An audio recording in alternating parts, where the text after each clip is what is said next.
Greetings. This is ENS News 2 with The Weekender for the weekend of August 27th, 2023.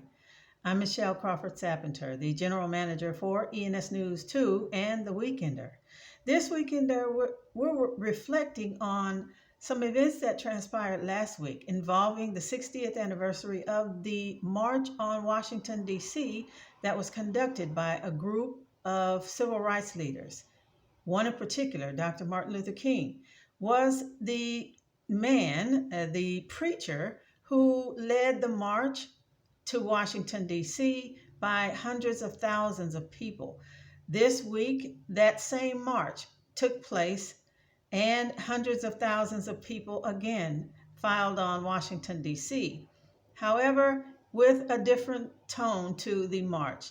This week, the march reflected our history and the history that was so fought by so many, including Americans, black, white, brown, and green, who demanded that civil rights be respected and that they would be reflected in every area of our life today. We recognize the fact that in some areas of life, we continue to see that civil rights are not being respected. And in fact, in our history books, as we heard from one of the daughters of a civil rights proponent, that was the daughter of Malcolm X, who spoke about the fact that history does not reflect the truth. Well, it seems to tie into the fact that when the fight for civil rights was conducted over a period of years in the 60s, it seemed to tend to give people a reason to relax after the civil rights laws were established in 1964.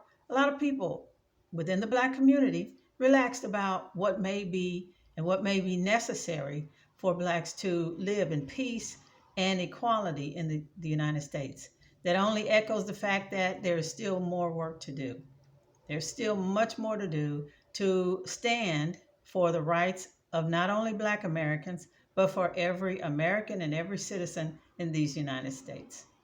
There's more on this in ENS News 2, The Weekender. I hope you stick around and read. Thank you for stopping by.